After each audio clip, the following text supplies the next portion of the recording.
Welcome to the second episode of Why Christ. Today I'm here with Wyatt yet again, and we are here to talk about sin and all of its drastic effects on humanity, and more importantly, what even is sin? And why Christ matters as an antidote for sin.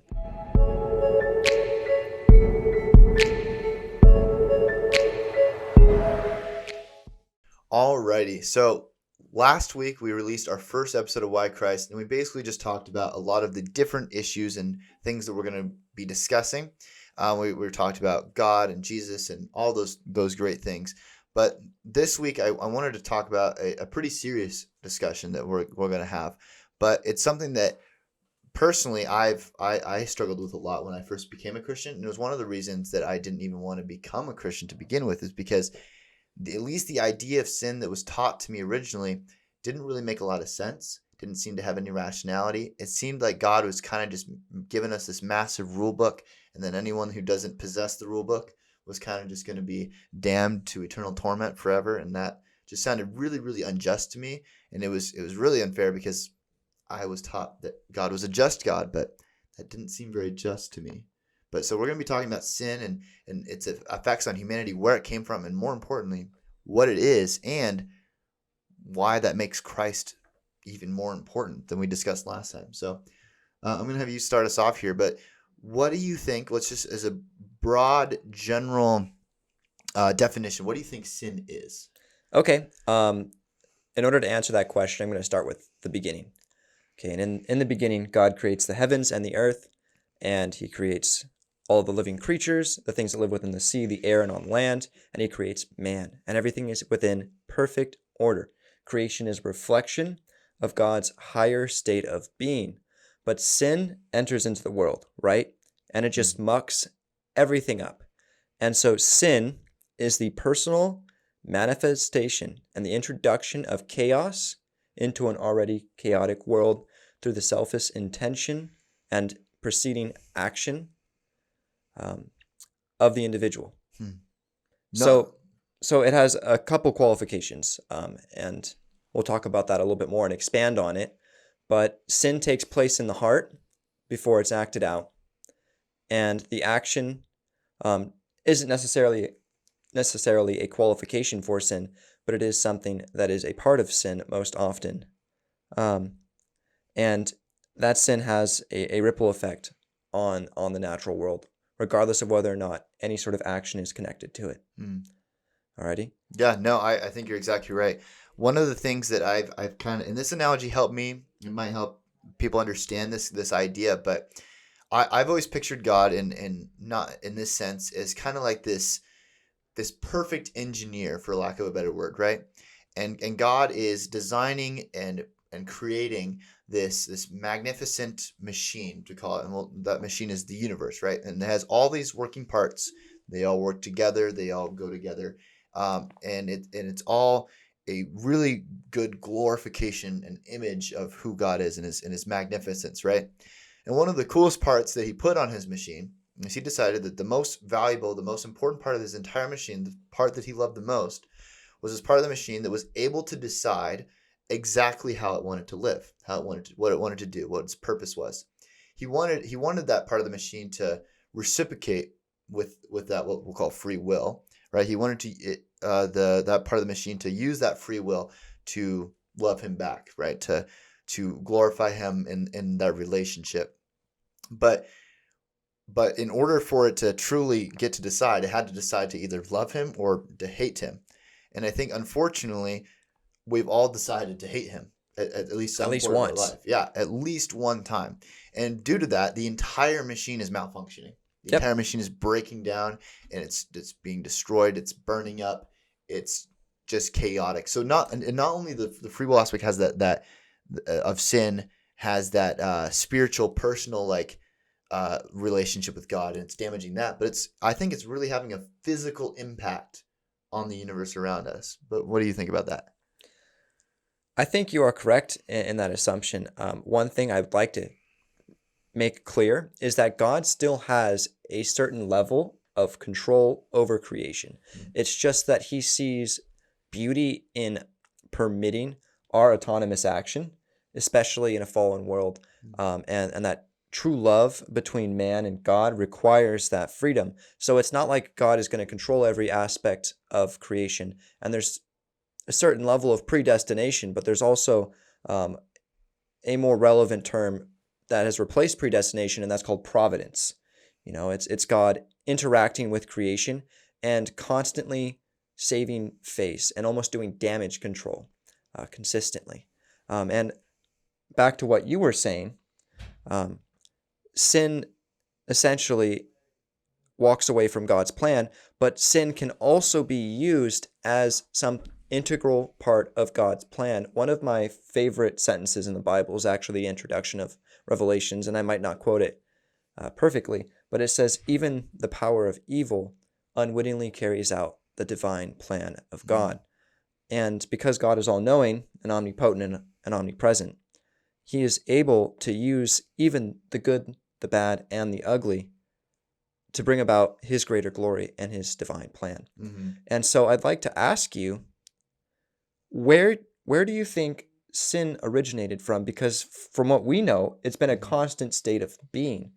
As a matter of fact, even within the womb, we were exposed to sin because of original sin, right? So where did it come from? Yeah, that's a really good question. And it's something that I think has a few levels to it. So first, the simple answer is, as Christians, we believe that the Bible is the inspired word of God, right? It's going to reveal to us truths about the world. So let's start with that before we move to the philosophical/theological. So the Bible just says, pretty plain and simple, that Adam and Eve were for people that don't know, the original humans, right? They were given free will, but their free will was limited in terms of their choices, right? They pretty much only had one thing they weren't allowed to do, which was eat of the tree of the knowledge of good and evil. That was the only thing they weren't allowed to touch. Everything else they could pretty much do, but that was the one thing they weren't allowed to do, and they did it, right? It was the willful disobedience of Adam or Eve, depending on, or both of them, depending on your interpretation of that, which we can talk about in a bit.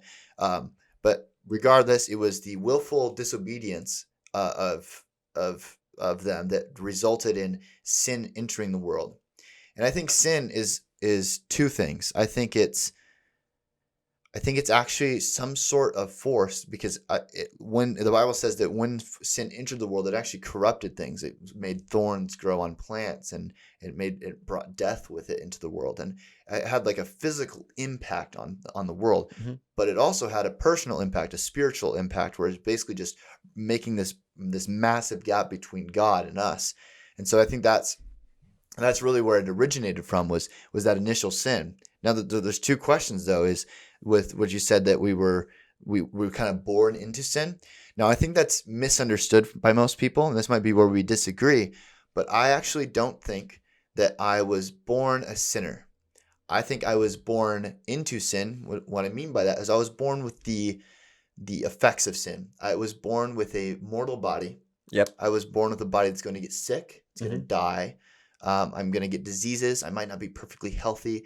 I had physical problems. I probably look really ugly compared to Adam and Eve, and I'm even ugly in today's standards, but even more so to Adam and Eve. They were probably perfect images of like perfection. Sure. And we've just gone downhill since then. But I think that's like that's what it means to be born into sin. I don't think I was born a sinner, because Hold on. Before you go too far, sorry. also. To kind of expand on what Levi's saying right here, and he's very right. We're not born sinners. You don't have sinner babies with these mischievous and deceitful thoughts rolling around in their infant minds. What we mean by that is that knowledge of good and evil allows us the opportunity to choose sin. So these evil options become apparent to us, and we're able to see the immediate benefits of choosing sin over a higher state of being, which in a fallen world is so much more difficult to pursue. And so that's all I really wanted to say. You're more than welcome to continue. Yeah, no, I thank you for adding that in, because the next part of it, which the second part of sin, isn't the physical impact that you're born with that produces your death, disease, all of that. It's the personal decisions to sin. Yes. Right, the ones that you're actually in control over. And I think almost all of them, and this might be a general rule you can place on almost any sin, but I think good general rule is that sin comes from a place of selfishness. Yes. I think that's the root of maybe all sins. I haven't discovered a sin that doesn't fit this rule yet, but I'm not saying there isn't one. And if you can figure a sin out that isn't rooted in selfishness, comment below. We'd love to know. Yeah, seriously. I'm trying to Yeah. figure out a sin that doesn't root in selfishness. But, Please challenge this theory. but so far, that has been every sin comes from that root of selfishness. So it's because I don't think sin actually comes from any action. This is really what I want to get to, is I don't think there's an action in sinning. And one of the greatest examples of this is, let's take killing somebody. Okay, there's three different types of killing. Okay, there's you kill something to hunt it, right? Like you hunt a moose for food. So practical purpose. Yeah, a practically kill. Then there's killing for self-defense purposes. Okay. Right? And you're maybe trying to save a loved one or yourself, right? And you kill them in the aspect. And then there's I would actually add there's another one. I think there's merciful killing too. I think you could, if you're a soldier on a battlefield and you see your comrade being dragged away and you kill them so they don't get tortured by the enemy, like that's another version of a kill. Sure. And the last type, which I think is the only sinful type of killing, which would be labeled murder. With malice? With malice intent. If you kill somebody with malice, or another word would be selfish intent in your heart, that you really want to do evil, do harm to that person, with the primary objective, primary heart's intent is to do evil, to like you do it out of hatred. You do it because they rubbed you the wrong way. They cut you off in traffic, and you decided to kill them for it. That's a far-fetched example, but okay. It is for sure. But the general idea is the only sinful type of killing is when you're doing it with malice or selfish intent, right? Sure. And so that's the idea I'm trying to get across, is that it's not the action to do it, right? The same action applied in all the circumstances I gave you. The only difference was my heart's intent in doing so, right? So I think that's really the root of it all. Really is that intent, that heart's deceit, the heart's malice intent to hurt somebody else, to do them harm, is what leads to that. So hold on, before we go too far, you did open up Pandora's box in a sense when you claimed that mercy killing in action is not necessarily a sin, because that could potentially be used as justification for euthanasia, right, and abortion. Right. So in euthanasia's aspect, mm-hmm. how is that a sin, or what's the circumstance like? Could you kind of explain that a little bit, and how that comes into play? Mm-hmm. And more specifically, not from the physician's standpoint, but from the individual who wants to receive the euthanasia, mm-hmm. because that's where the sin really would be. Right. So it's a really good question. So with all sin, in my opinion, I think it's really dangerous to kind of use blanket terms to cover everything. Sure. Because I think within the blanket of euthanasia, I think there's probably some instances where I think their heart was in the right place. Maybe the physician saw their patient and they were like, "You're really in pain." Like and they had no malice intent. They really were doing it in a loving way, and then really just they killed them to be merciful, right? Their intent was to be merciful. Now, my personal view is that I don't want to be the arbiter of when someone dies, right? I probably wouldn't do that in any circumstances. We're not really qualified for that job. Right. But that doesn't mean that I would be sinning if I decided to do it. I think there are sinful ways to do it. Like the other one you gave is, what about the person on the deathbed? Yep. Now that would be, I would think that's closer to suicide than euthanasia, really. And wouldn't the sin be kind of subverting God's plan and his providence and his timing, and choosing your own timing over God's? Well, that's one way to look at it, but then you would have to say that I think that you would have to say that you're more powerful than God in some sense to be able to override his plan. I mean, I think his plan's pretty set in stone. He knows what's going to happen. It's not like you're going to change that. Okay. I think there are circumstances where even suicide would be justified, but it'd be really ran far between. But regardless of that, it's all about your intentions. For example, with suicide, if you're just on your deathbed and you're just trying to eliminate your pain, it might be. The hardest thing with this discussion Yep. is I can't see their heart. Yep. That's what the point I'm trying to get to. And I can't see their heart. that's one reason why it's extremely important that we follow Christ's advice and we don't judge each other. And one aspect of this that's often overlooked is that we can't judge ourselves. And I don't think that judging means to create inferences and to create opinions, because God gave us that rational mind that would allow us to create opinions about things. I think it's a sin not to think enough to have opinions about things, your own opinions. What he means by judge, I think, is to condemn. I think it's a sin to condemn other people based upon their actions because you can't see their heart. And I think it's also a sin to condemn yourself based upon your actions because, our mind is fallible and we tend to remember what's negative just because that's evolutionary advantageous. Yeah. But we don't know the full story and we can't see the full context of our heart. It's very much hidden from us and it's not entirely rational like our mind is.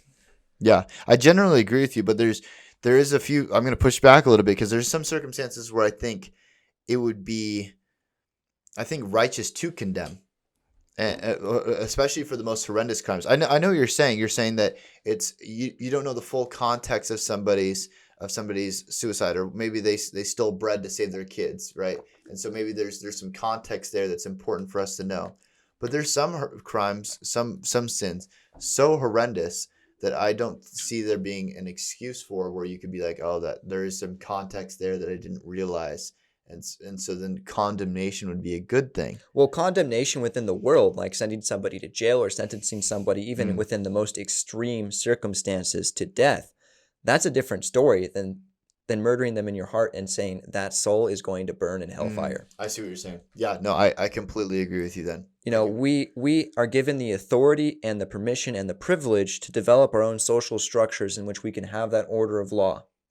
Okay, and I think that it would be very foolish for us to take that "thou shalt not judge" command so literally that there is absolutely no law and we're an anarchy state. Yep. And it would also be really hypocritical for us to like you were saying, condemn somebody to hell. Yes. In terms of like, who are you? Who are you to condemn somebody to hell? You're just as a sinner as somebody else. And it's not to say that person might have done a more horrendous sin than you, but it is to say that both of your sins deserve judgment under God.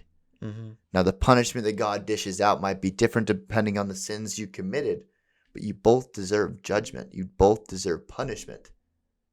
And so it's really hypocritical for us to cast stones at people who are sinners just as I am. I'm asking God for mercy, but if I'm not willing to grant somebody else mercy, if I'm saying, well, yeah, I'm good enough to save, but not that guy, that's completely foolish, and one of the things that I think the Christian church struggles with the most within its boundaries. Yeah, I have to agree with you. A good analogy for it is our souls at best are naked, and otherwise they are clothed in sin. And something that's more understandable to the average person is that we all are a glass house. And if we cast stones, we are just as vulnerable as our target. However, have you ever seen Jesus Christ Superstar? I don't think so. Okay, it's a musical. I wouldn't expect you to, honestly. It's at this point not a well-known musical, but I think it's a very good one. And one point I'd like to make is in Jesus Christ Superstar, Judas actually has this dance scene where he's with angels and he's in heaven and he's clothed in white and he is dancing in joy for the sake that he was saved. And that's a point I'd like to make because Christ's sacrifice is big enough to cover any sin. Even Hitler's at the most extreme example, and some of you might take that as a very repugnant idea, but that is because you were condemning Hitler within your own heart. In a worldly circumstance, that man was a horrendous man. But we can't judge for the quality of his soul. We can make inferences and opinions about the quality of his soul, but we cannot, within our hearts, condemn Hitler to hell and wish hellfire upon Adolf Hitler. In the same sense, I think that Judas, right, somebody who played a key role in in killing Jesus, even if that was a necessary part of God's plan, I think Judas is still capable of receiving forgiveness from God because of Christ. And we'll get to why Christ is important a little bit later down the line. But we kind of covered euthanasia with several examples, and we still left it open-ended enough for you to make your own opinions given what we've said. But I'd like to move to abortion at this point. Okay. Because that's the real Pandora's box. Yeah. And as Christians, it is our responsibility almost. And that's one qualification of sin. The lack of sin requires responsibility, right? It is our responsibility to choose God over sin. And I think that oftentimes, in accordance with selfishness, the rejection of responsibility is also one of the root causes of sin. Yeah. But I think it's an accompanying cause. I don't think it's the root, more like the stem. Okay, and the leaves might be the actual fruit of that sin. But in which context, or how is abortion a selfish act? Or is there any context at all in which abortion would be acceptable? Because couldn't abortion in some contexts be mercy killing? Yeah. No, and the short answer is yes. And to say, but I want to first put it like this: I'm as pro-life as it gets. Anyone that knows me, I'm very, very, very, very, very pro-life. However, the legality of something and the sinfulness of something are two different things completely. Yep. And it's impossible for me to tell a 16-year-old girl that who had an abortion that she did a sin. And it's important, especially in today's society, to note that, because one of the things that we addressed with sin is your intent to do so, or intent to commit that crime, right? It is, and I'm going to paraphrase this verse back. It's in James, but I'm going to paraphrase it badly, but it's someone who knows what is wrong and chooses to do wrong, right? Or knows to do good and chooses to do otherwise, right? I thought it was 1 Timothy. Or maybe it's 1 Timothy. It's somewhere in the Bible. It's somewhere there. But but one of the things that the girls have been told, especially within the last 10 years, is that what's growing inside them isn't a unique human being. It is a clump of cells, right? That's the kind of phrase we use, right? A very detached medical definition. Right. So if you truly believe that what's inside you is just a clump of cells, and you're like, hey, you know, we're just going to vacuum that thing out of there. We're just going to yank it out and we'll get it out of there. It's not a human baby. It's just a clump of cells. I don't think you'd be sinning and saying, okay, I'm just removing a clump of cells that would be, you know, that's all. If you truly believe that. Now, I can't see your heart, so I don't know if you truly believe that, or if you're just doing it because you're like, it'd be really inconvenient for me to have to raise this thing or have to put it up for adoption or whatever. And yeah, that definition is really nice to believe. I think I'll go with that because it eases the responsibility and burden of this choice. Yeah. If that's your mindset, then maybe you're on the edge of sinning. But like I said over and over, and I'm very, very consistent on this point, I really can't say if you're sinning based on your outward actions, because it's all based on your heart. However, there is one sin that I can think of that is uniformly attached to the action. And Okay. That's rape. Okay. And I know this is uncomfortable discussion. It's really, really, really horrifying. But I think that's the one sin which is attached to its action so aggressively that you could condemn it as long as you have firsthand knowledge of it pretty easily, right? I think you condemn that and be justified in doing so because it's so connected to the sin. I can't think of a intention where you would commit rape and your intention would be good, if that makes sense. I agree. So I think that's the one, maybe the one exception to this rule. I wouldn't even call it an exception to this rule. It's just Hang on, you can't condemn it though. You can call it sin.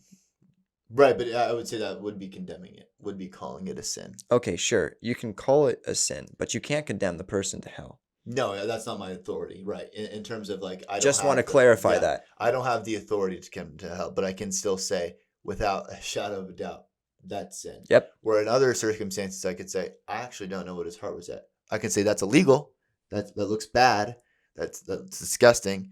But I can't say that's sin, and I don't have the authority to condemn it to hell. With any other circumstance aside from rape. Yeah. And with the second part, I don't have the authority to condemn anyone to hell because I deserve hell, same as everybody else. Yep. if it was just me on the throne. And so that was the other thing I wanted to get to, is this idea of pride in your salvation. Because I'm going to butcher this quote, but it's something like this: the only thing you can do for your salvation is increase your necessity for it. Okay. What does that mean? Basically, what it means is a lot of people, especially people in the Christian church, will kind of be stuck up about the fact that they're saved. Like, I'm a Christian. I don't. Sin isn't really one of my things. I'm perfect, and it's pretty absurd to me, because they act as if they're the ones responsible for their salvation. Yes. As if they did something to save them, but Jesus did all the work. He did literally everything that came to your salvation. So the only thing that you can do for your salvation is increase your necessity for it by sinning more. You being righteous doesn't negate the fact that you were sinful before, right? It might increase your favor with God and the peace you receive from God and the Mm-hmm. grace you receive from God and the frequency with which you receive providence and blessings from God. Mm-hmm. But it doesn't increase your probability of salvation. Right, because that's what a just God does. That's what a just person does. Right. If you had a judge on a stand, right, and you brought before him a rapist, murder, like the horrible crime, but then he was like, "Hey, but I was actually pretty good for the first 30 years of my life. It's just this last 10 or last 2 years that's been really, really rough for me." It's not like that judge is going to be like, "Oh, you're good, man. Forget about all the stuff you did in the last 2 years. You had 30 years of good stuff." No. Yeah, it's not like an act of righteousness doesn't cancel out his sin. Mm-hmm. That's not how it works. Mm-hmm. It's not negative numbers and positive numbers and you're trying to reach an absolute zero. Yeah. That's not how it works. It's not a mathematical equation. Mm-hmm. The state of the soul is something beyond human understanding. Mm-hmm. And at best, we perceive it as sensations. Mm-hmm. And one thing I'd like to really touch on before we have to conclude, at least for this segment, Yeah. is that, and Paul says this very well. And so if you want to learn a little bit more of what I'm saying here and what we're referencing, I really encourage you guys to read the letters from Paul to the various churches. But Paul says that all human beings are sinful by nature. And because they're sinful by nature and all human beings have fallen short of the glory of God, that when they do receive salvation, none of them will have the grounds to boast. No one can be boastful. Mm-hmm. And this is something that Paul uses to justify his extreme humility, is the fact that he was saved at his lowest and most sinful point, when he was actively persecuting Christians and leading the charge against Christianity. Mm-hmm. And he used that to explain and paint the analogy for humanity's sin and the necessity for salvation. And the fact that in the presence of God, because of our sin, the only thing we can do is fear the Lord and lovingly accept his love, because we didn't earn it. It was given to us by grace. Yeah, no, then that's a fantastic segue to the most important question of this entire show.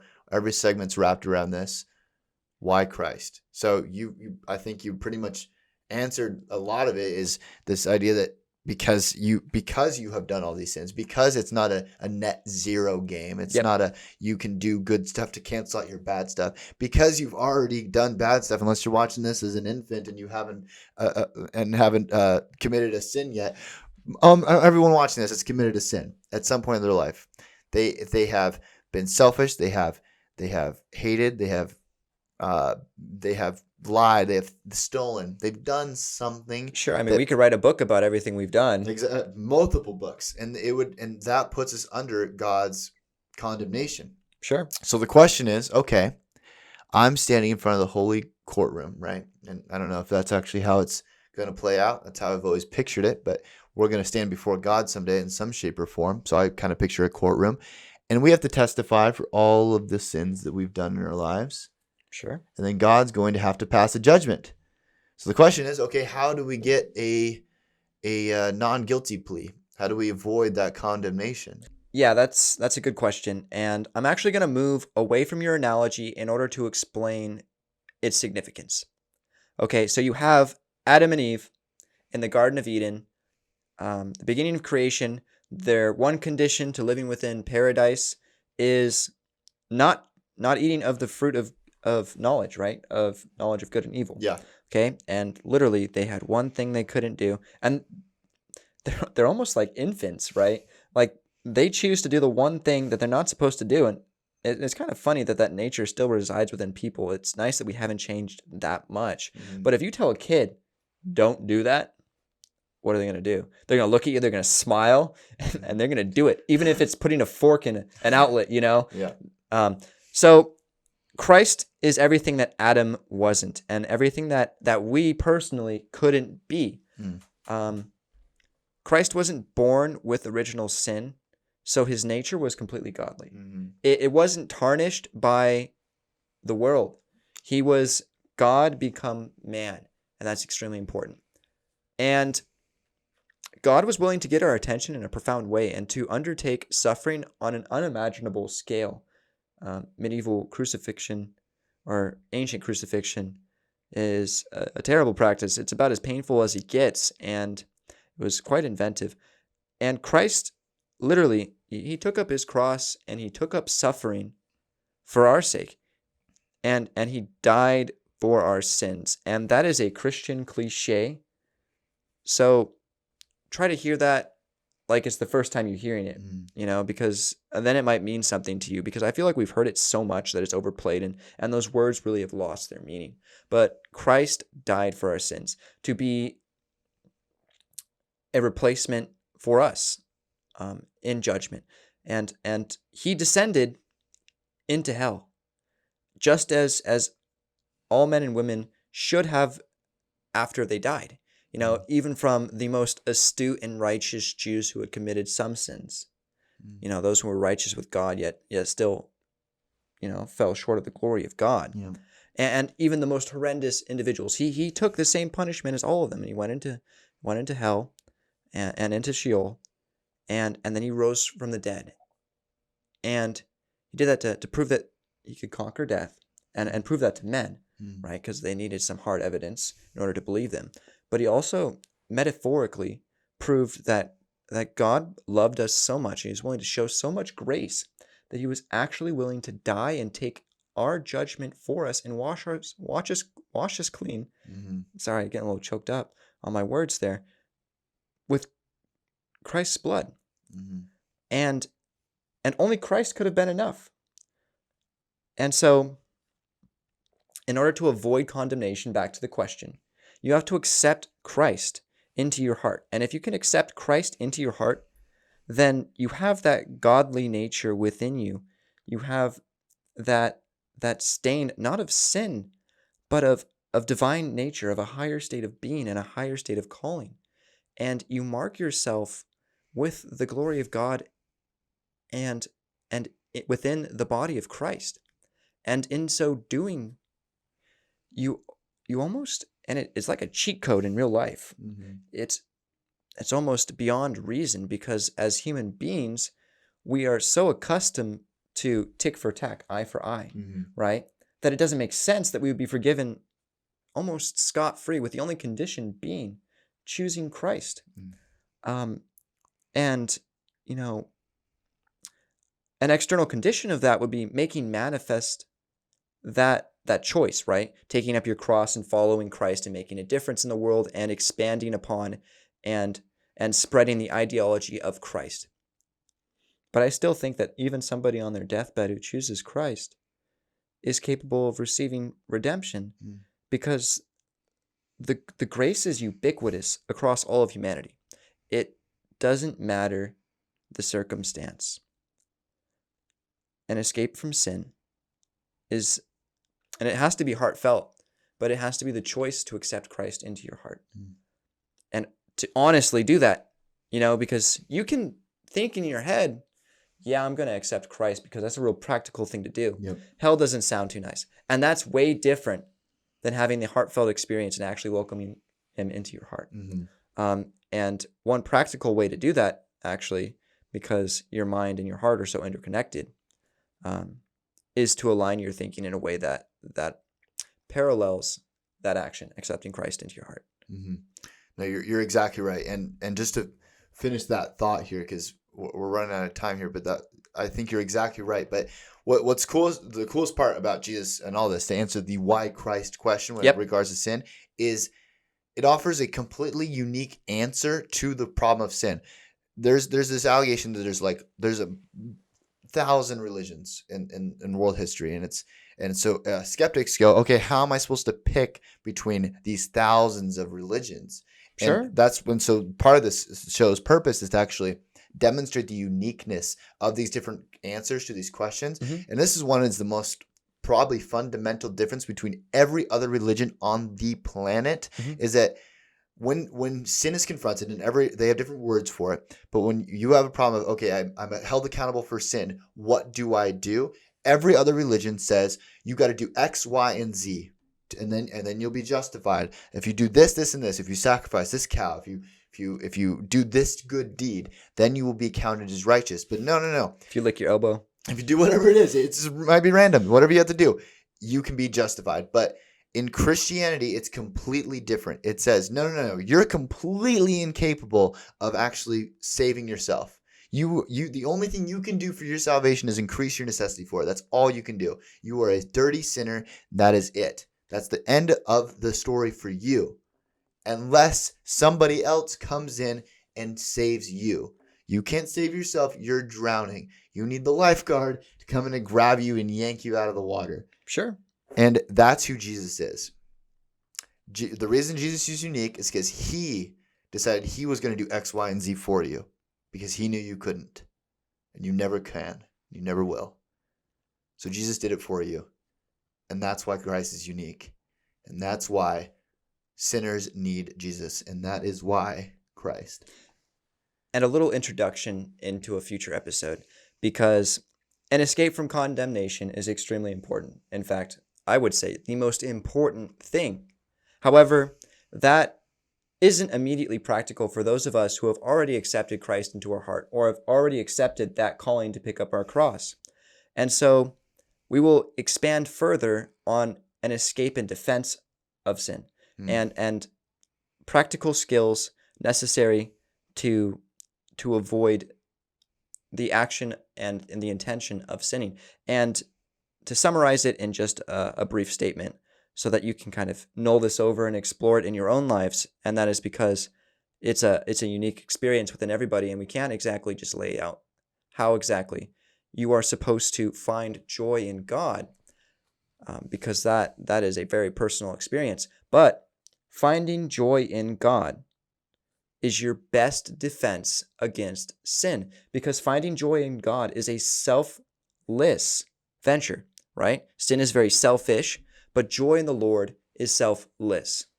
And so Amen. I really encourage you guys, actually, and I suppose our prayer for you guys is that you can find joy in the Lord, and that you can explore ways to increase your joy in the Lord, so that you might be more of a fortress, right? You might pick up the armor of the Lord, and you might defend yourself against sin, because sin has real and immediate consequences. It interrupts and it corrodes your peace of the Lord, right? And the peace of God transcends all understanding. And in times like this, especially this year, you can really benefit from the peace of God. And it might get in the way of your blessings to your sins, right? Because your blessings might hinge on the necessity that you choose God. And it might interrupt, and this is similar to the blessings, but providence, right? You might not act in a way that glorifies God, and that might not be for your benefit, right? And so if you want your very best life, you have to choose God and a higher state of being over sin. And the best way to do that is to find joy in God. And God's everywhere. He's omnipotent, omnipresent being.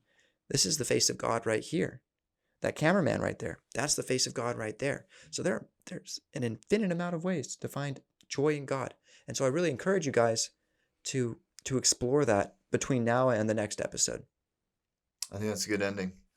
Thank you so much for tuning in. We're going to have more of these episodes coming out soon, as Wyatt mentioned. And God bless you guys. Yes. God bless. Peace.